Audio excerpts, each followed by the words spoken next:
Bem-vindo à nossa loja. Meu nome é Jerome. Sou o responsável pela gestão de vendas e logística. Nossa oficina tem fabricado especificamente essas ferramentas para limpeza de drenos para eixos flexíveis há 2 décadas. Portanto, você pode imaginar o tipo de qualidade que pode esperar. Vou ajudá-lo a navegar pela loja e fornecer algumas informações para que seja mais fácil escolher o que você precisa. Na nossa loja, você notará que há 4 categorias principais. A primeira categoria são as correntes para limpeza de drenos. Obviamente, todas as variedades de correntes para limpeza de drenos estarão lá. A segunda categoria são os kits completos. Então, basicamente, é aqui que você quer uma solução plug and play. Você só quer comprar o kit, não saber muitos detalhes sobre ele e seguir em frente. O terceiro é onde você encontra todos os acessórios e peças relacionadas aos eixos flexíveis e à limpeza de drenos, exceto que não são correntes. O quarto é para o revestimento de tubos e peças e componentes precisaria no processo de revestimento de tubos, CIPP, ou de remendo. Basicamente, é apenas o revestimento de remendo, neste ponto. Portanto, ao escolher o tipo certo de ferramentas para suas necessidades, você precisa levar em conta 4 perguntas. A primeira pergunta é se você está procurando desincrustar um tubo ou se está buscando fazer a remoção de obstruções. A razão para isso é que as correntes e os eixos que você usa para desincrustação não são os mesmos que você usaria para remoção de obstruções. Então, essa é a primeira pergunta. A segunda pergunta que você precisa se fazer é: qual o tamanho do tubo em que você está trabalhando? A razão pela qual isso é importante é que um tubo de 2 polegadas exigiria um eixo de 1/4 de polegada ou 6 milímetros. E se você tentar usar um eixo de meia polegada ou 12 milímetros em um tubo de 2 polegadas, não conseguirá navegar em nenhuma curva. A terceira pergunta que você precisa se fazer é: em que tipo de material você está trabalhando? Você está trabalhando com ferro fundido, argila ou PVC? A razão é que as correntes usadas em um tubo de PVC diferem das usadas em tubos de ferro fundido ou barro.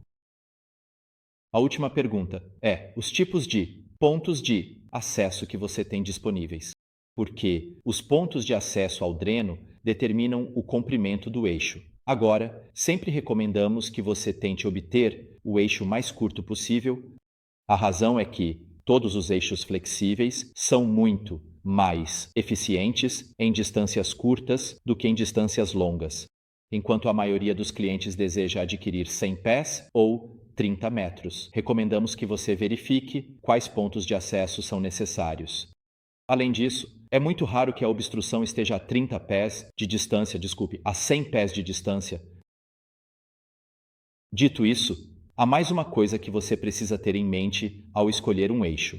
O suporte que fornecemos para os eixos não comporta toda uma centena de pés dentro daquele pequeno suporte. Para um eixo de 6 mm ou 1/4 de polegada, ou o eixo de 8 mm e 5/16 de polegada, sim, ele comportará um total de 100 pés dentro do transportador. Mas quando se trata do eixo de 10 metros, eixo de 3/8 de polegada ou eixo de 12 metros, meia polegada, o transportador é limitado a uma quantidade menor de eixo que pode carregar. Dito isso, a maioria dos nossos clientes mais regulares está comprando eixos mais curtos e usando um conector de eixo para conectar os dois.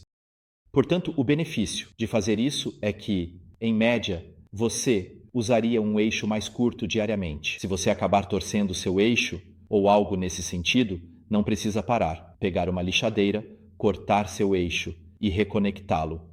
Você pode deixá-lo de lado, ir até sua van, pegar outro eixo e continuar trabalhando, resolvendo isso mais tarde. E essa é a vantagem de ter 2 eixos. Se, é claro, você quiser comprimentos maiores, tudo o que você precisa fazer é pegar um conector de eixo para eixo que está nos acessórios e juntá-los e, pronto, você pode concluir o trabalho.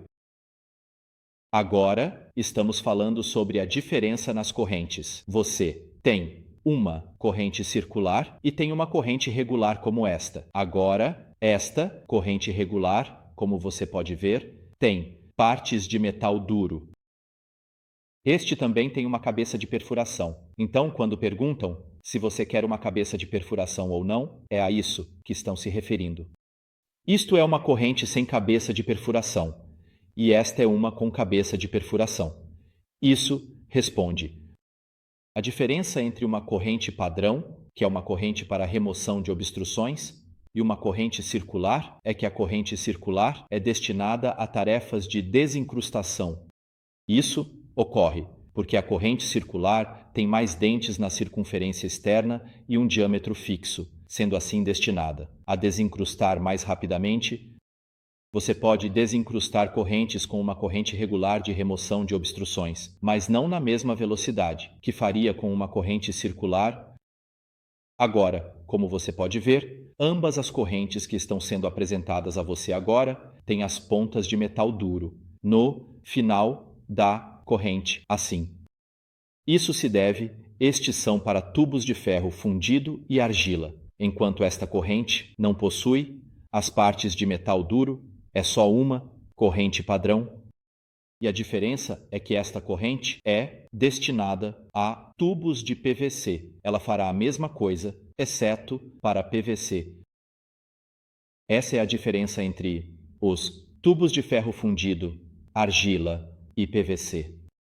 A próxima pergunta a fazer é a diferença entre uma corrente leve e uma corrente pesada. Agora, uma corrente pesada é mais adequada para um eixo de 3/8 de polegada ou 10 milímetros ou um eixo de 1/2 polegada ou 12 milímetros. E isso porque as correntes de alta resistência, aqueles eixos de alta resistência, podem acionar uma corrente de alta resistência, enquanto um eixo leve, que é um eixo de 5/16 polegadas ou 8 milímetros, ou um eixo de 1/4 de polegada ou 6 milímetros, não possui tanto torque na extremidade da ferramenta quanto os eixos de alta resistência. Agora, ao escolher um eixo, o que você precisa se perguntar é, além da diferença óbvia entre os pontos de acesso, que isso vai determinar o comprimento do eixo que você precisa. Mas ao escolher um eixo, você precisa se perguntar qual o diâmetro do tubo que você tem. Agora você pode ver que o raio de curvatura deste eixo é igual ao raio de curvatura de uma curva de 90 graus em um tubo de 2 polegadas. Então, isso passará por um tubo de 2 polegadas, sem problemas em várias curvas, e este é o de 6 milímetros, ou 1/4 de polegada, enquanto o eixo de 8 milímetros ou 5/16 de polegada tem menos curvatura. Então, este seria mais adequado para tubos de 3 e 4 polegadas. Dito isso, o eixo de 10 metros ou 3/8 de polegada tem um pouco. O raio de curvatura é um pouco maior. Mais um eixo de 10 metros e será perfeito para passar por um tubo de 4 polegadas. Com a condição de que você não tenha muitas curvas nesse tubo, isso é importante. Seu eixo de 5/16 será ótimo. Se você tiver várias curvas em um tubo de 3 e 4 polegadas, eu não usaria um eixo de 5/16 de polegada ou um eixo de 8 milímetros dentro de um tubo de 150 ou 6 polegadas. Prefiro um eixo de 3/8 ou meia polegada. Seu eixo de meia polegada, 12 metros, e seu eixo de 3/8 de polegada, 10 metros, são mais adequados para tubos de 4 a 8 polegadas, onde você não tem múltiplas curvas. Um tubo de 4 polegadas sem múltiplas curvas ou o de 6 milímetros com múltiplas curvas, e assim é como você determina a diferença. Lembre-se, quanto mais grosso for o eixo, mais torque ele pode fornecer, mas menos flexível ele será. E assim é como você pode escolher qual dessas variáveis considerar ao escolher a ferramenta certa para você. Espero que isso tenha sido útil. E sinta-se à vontade para entrar em contato conosco. Estamos sempre felizes em ajudá-lo a escolher o que você precisa. Basta nos chamar, você pode clicar no ícone do WhatsApp ou nos enviar um e-mail. Muito obrigado por assistir e tenha um dia incrível.